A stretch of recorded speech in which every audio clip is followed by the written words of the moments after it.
We're about to go live.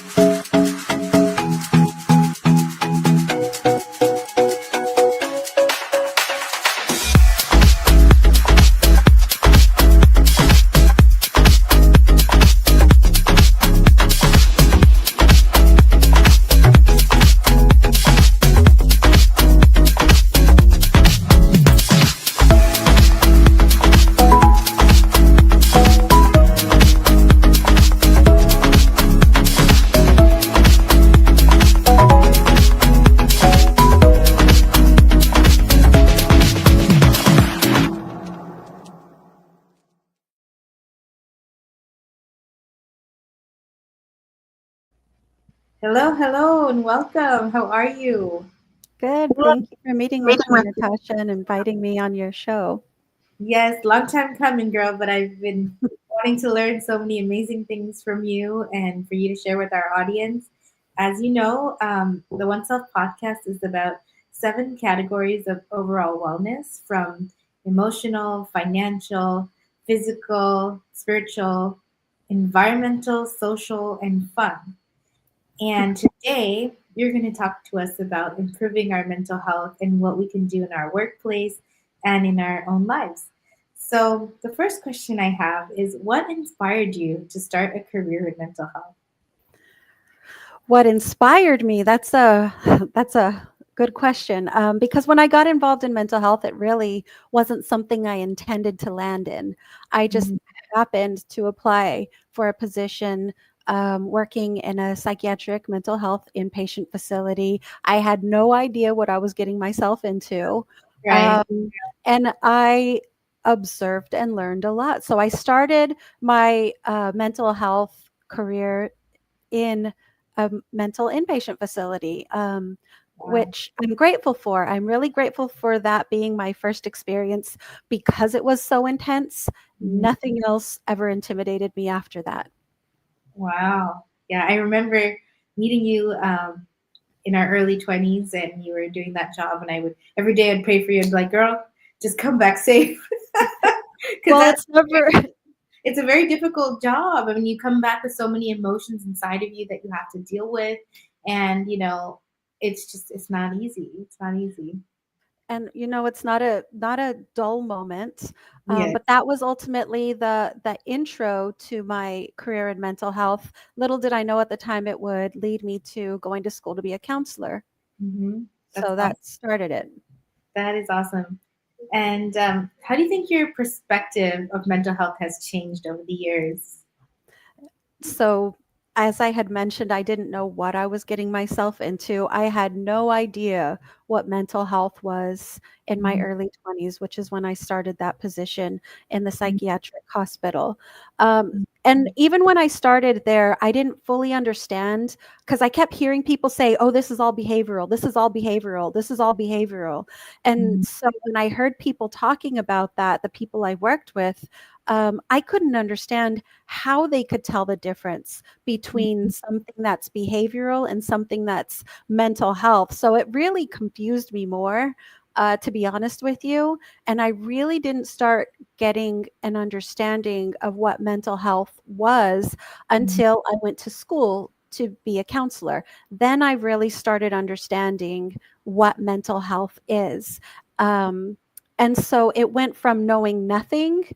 to I can see somebody now and understand which part of the brain they're functioning in, what's going on in their body and their nervous system. I might not know the story, but Mhm. I can see it in action. And so the people I work with, I teach them how to rewire their nervous system and how to reset their automatic pathways, which are like the automatic meaning or thoughts. Mhm. Absolutely, absolutely. And I love that. I love to see that you put yourself in their shoes. You help them understand, the things that they need to improve in a way that they see that new perspective, and they're like, oh, that's the aha moment. You're like, oh, I didn't think about it this way. This is why I do things this way, and it really makes a difference to get that outside perspective. Um, Mhm. so, what is your opinion of people that just self-diagnose? They have other people telling them, "Hey, you have anxiety or you have depression," but maybe it's just a term, but they don't know the facts. So, what do you tell people like that? try to do that to you, or you try to do them to themselves? So my first response is a term I've actually learned by some clients, younger ones. My first automatic response is oof. Um, because self diagnosis, you want to be very careful what you tell yourself about what you're feeling, about what's going on in your life, because your brain will create what you tell it. And I'll give you an example of what I mean by that. Mhm, For those of you who want to look into this, there's something called the rubber hand experiment. mhm, And with the rubber hand experiment, what people's brains expect to feel, the mhm, brain creates this experience. So the rubber hand experiment, I'll try to keep it short. Um, mhm, Volunteers will put their arm behind some kind of barrier right here. And mhm, the person conducting the experiment will put a fake rubber hand in front of that person and cover the gap of their arm with some cloth. sure, And the person conducting the experiment will run a feather or their fingers over both the volunteer's hand that they can't see and mhm, the rubber hand until the brain adopts that fake hand as their own.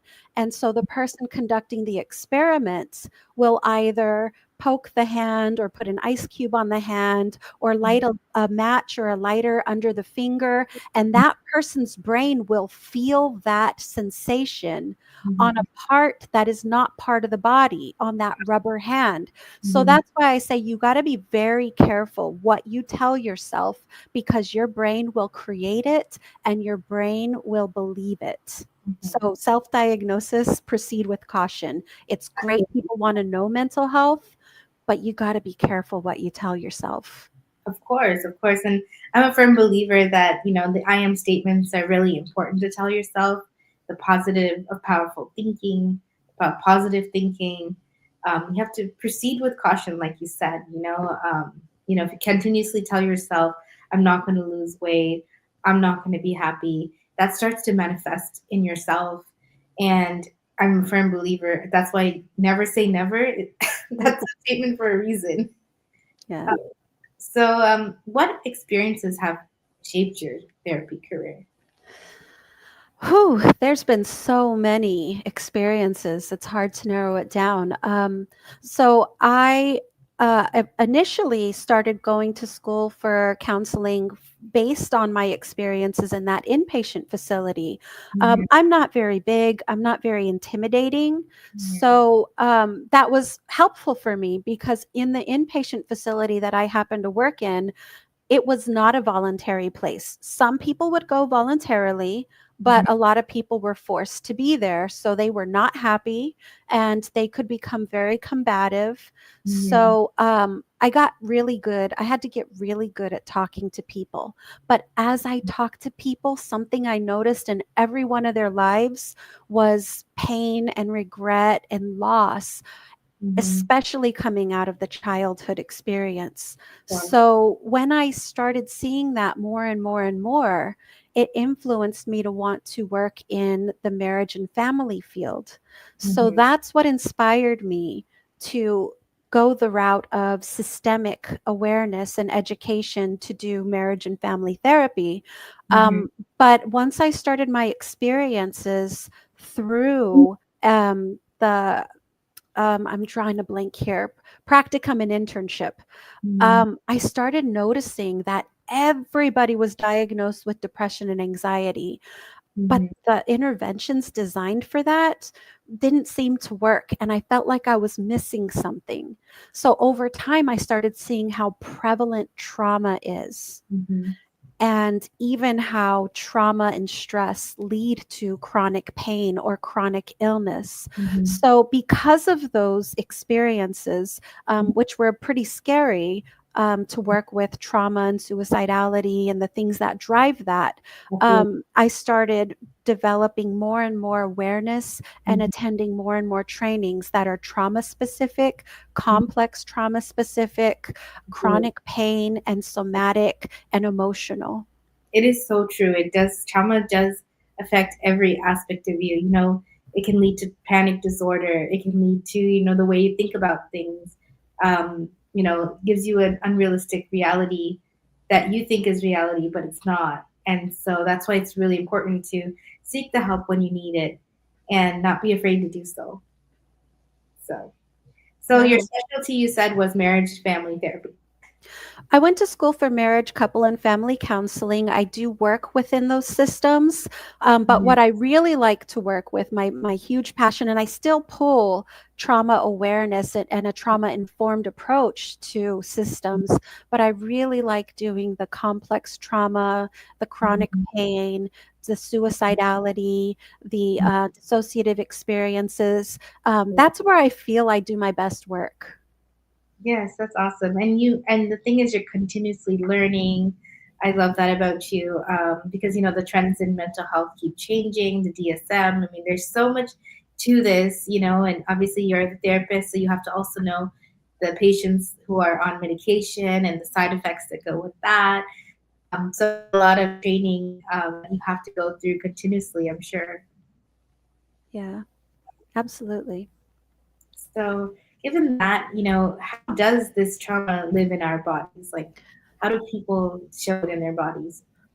Their Well, stance? when you look at how the mind and the body work together, hence the Mhm. name mind body counseling, our brain is designed to keep us safe.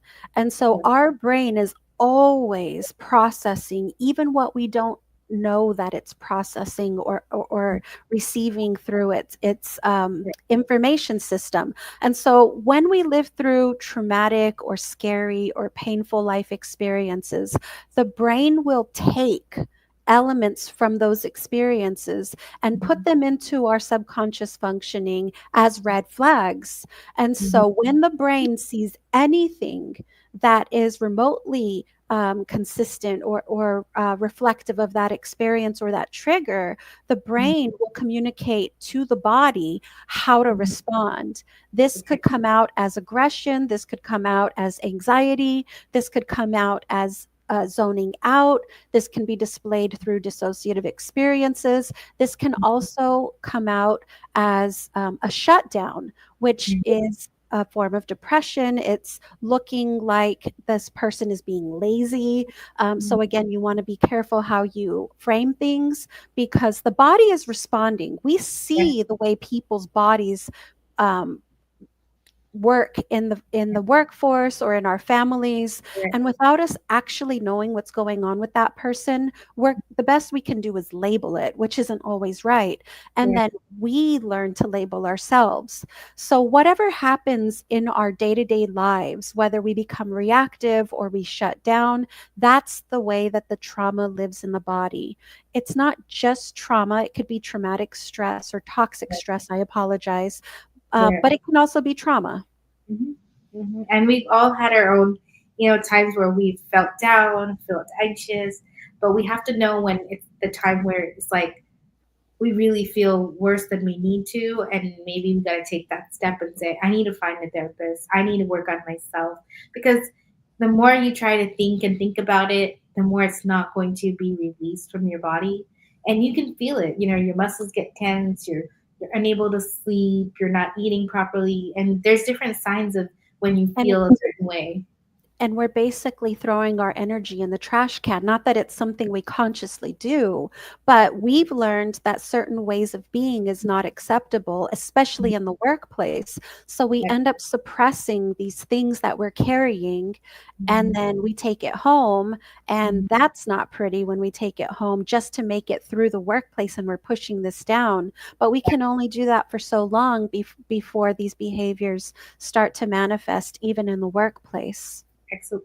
That's true. That's very true. Because like I'm the type of person, unfortunately, that I keep it inside. I keep it inside.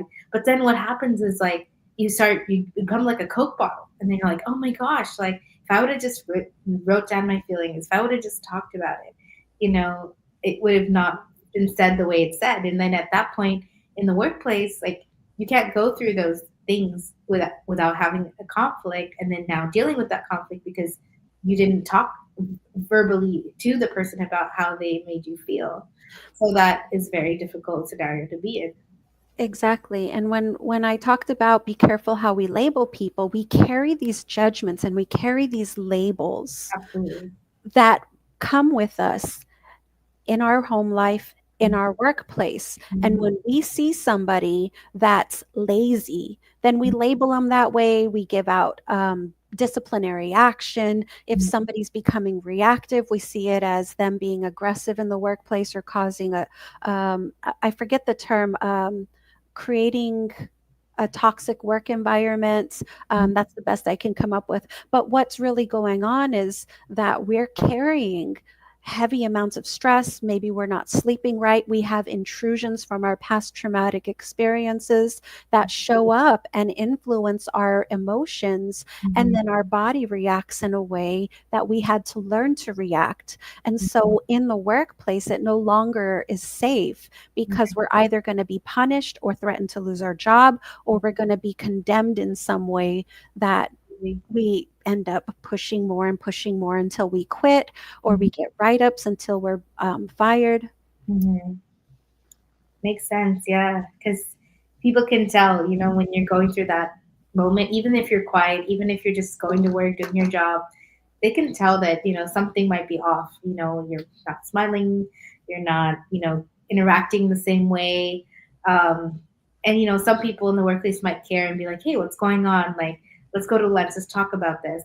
But sometimes if you need that extra push, there's no shame in calling someone up, a friend, a family member, a priest, whoever you believe in. Yeah. Um, your thoughts become your realities. So if you need the help, Well, there's no shame. Get the and help, and that's you'll be better off at the end of the day. And it really has to come from somebody you feel safe with, that you trust, because one of the hallmarks of trauma is not trusting people. So what I've done is because I've seen the impact in the workplace Mhm. from trauma or toxic stress, lack of sleep, negative self-views that we carry about ourselves. Mhm. I thought it would be helpful to create a training for businesses to use for both their onboarding, and if Mhm. they ever have to issue a performance improvement plan, to really invest in the workers that help make up the workplace and improve the culture, so that people can start to recognize, oh, this is what I'm still carrying with me. Oh, these are the judgments that I carry that aren't helpful and actually contribute to a not so healthy work environment. And so part of our process of becoming a healthier society is being more aware of what we carry ourselves, what responsibility we have for ourselves, and how we can contribute better to each other, holding each other to accountability, but not through shame and blame, more of, hey, I noticed that this is what's coming up for you. Mhm. How much of this is within the system that we have to improve, and how much of this is what we're holding inside that gets triggered, and then Mhm. we become reactive or avoidant or shut down. Correct. Absolutely. Yeah. And you know what? Sometimes it takes years to figure out like what are your triggers, see, because there's certain instances where you're in a scenario which you're just like you don't realize it is a trigger, but then the minute you figure out what's your triggers, you're like, man, I wish I'd have known this before. Like I would avoid that situation or Mhm. avoid, interacting with this individual who puts me down or whatever. So triggers can be anything. It could be maybe a song, maybe an individual that hurt you in the past that you never vocalized that hurt you. Good afternoon, It's a Irene. very The current time different, is weird 4:30, world and out our there. library will be closing in But just 40 minutes at 5 One, o'clock. one of those key elements, or one of the key emotions, maybe I could say, to being aware of a trigger is a discomfort. If you feel discomfort in your body, there's a good chance you're carrying something, and your body's trying to tell you, I need something, or I need to let go of something. And that's how you really get to know yourself and how to take care of yourself or work through things. So I would just even suggest, if you're uncomfortable or you're feeling discomfort in response to something, Mhm. that's your body talking to you. It is. And, building those healthy boundaries with certain individuals in your life, it just makes such a difference. You feel better. Initially, you might be like, oh, like I'm stepping away a bit, but sometimes you have to realize, is that relationship worth it to you? Whether it's your friend, some people have to do it with their own family members, or sometimes they have to do it with people at the workplace, and you just, you keep it professional as much as you can.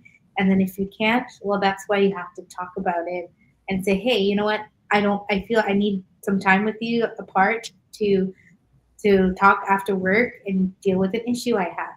And then you talk it out, and then you're like, okay, it wasn't that bad after all. And maybe that relationship might get better because you actually vocalized how you both were feeling.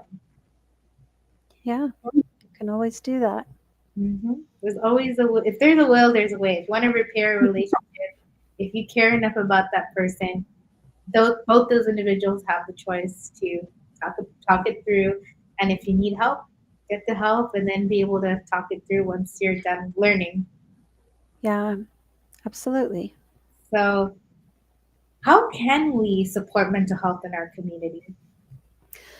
I think lately, in the past few years, it looks like people are becoming more and more accepting of mental health, which is a huge progress in itself. Because some cultures refuse to talk about it, refuse to acknowledge it, or if there's any discussion on mental health, it means that you're crazy in some way. And so, for the most part, we've kind of pushed it aside. And I know that sometimes we hear on social media or in the news that our mental health is getting worse and all of these escalations and statistics. But we also got to keep in mind that we didn't always talk about mental health. So we're comparing today to a time that we didn't even acknowledge mental health for the most part. And so I think the best way we can even support mental health is holding events, talking about mental health, sharing what we know with people we care about, networking with people we know could use the information, want the information, and those of us who have the knowledge and awareness, share it. Advocate for the awareness of mental health because it really does affect every aspect of our lives. All of those 7 domains you had at the beginning are finances. Sometimes that's the way we cope, and we end up digging ourselves into financial holes that we have to pay for. Our education, it impacts how we learn. Our workplace, it impacts the work that we do, whether we show up or not, our disciplinary action, it impacts our families. It impacts every aspect of our lives, including our sleep. So the more we know and the more we get comfortable talking about it, the better we are. Absolutely. And you have to love yourself, because if you can't nourish your own body with good thoughts, with good food, with taking just care of yourself, everything else starts to fall apart because you're starting to get angry for little things. You're, maybe not sleeping right. Things always start here, in my opinion. Mind, body, spirit, soul, whatever your philosophies are. But if you take care of this, everything else kind of falls into place. Yeah, and if there's any barriers to taking care of this for yourself or loving yourself, that's something to look at, right? If you cannot find within yourself ways to love yourself, you can't get to the point where you love and belong to yourself, you might want to look into that, because then we end up abandoning ourselves for the approval of others.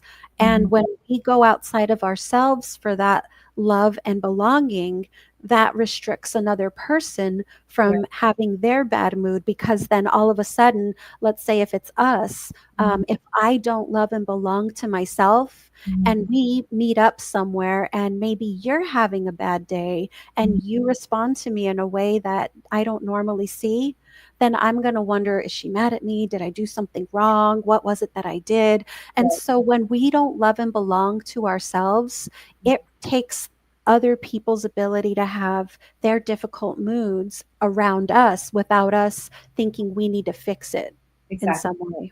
Exactly. So given that, what is a simple technique to manage conflict in the workplace? If I was to boil it down to a very core element, the first thing that I would tell everybody to apply when they have some form of conflict in the workplace, if they are not being physically harmed, if their life is not in danger, they are safe. Because trauma, puts into the brain that we are not safe. Mhm. And so when there is conflict with another person, the first thing that can come up is that we're in danger. The Mhm. brain gets really good at thinking everything is dangerous or we don't feel safe even though we're not in danger. So Yeah. if you really want to be able to start to learn how to manage conflict better in the workplace, you Mhm. got to start out with knowing that you're safe. Okay. If your brain does not know that you're safe, it doesn't matter what you try. It's going to be really hard to learn and grow. It's going to be really hard to listen to another person if you think you're in danger. Mhm. Absolutely. You're 100% right. So, how can someone find the right therapist? That is a really good question because what one person needs might not be what another person needs. And Mhm. so, what I like to tell people when they are looking for a therapist, it's a really horrible, horrible analogy, but I like to use it anyways, because there are thousands and thousands and thousands of modalities out there, some of them very similar to others. Mhm. If you were to go out and buy a pair of shoes, Mhm. you want to make sure those shoes fit. You're Correct. not going to buy shoes that are too small. You're not going to buy shoes that are too big.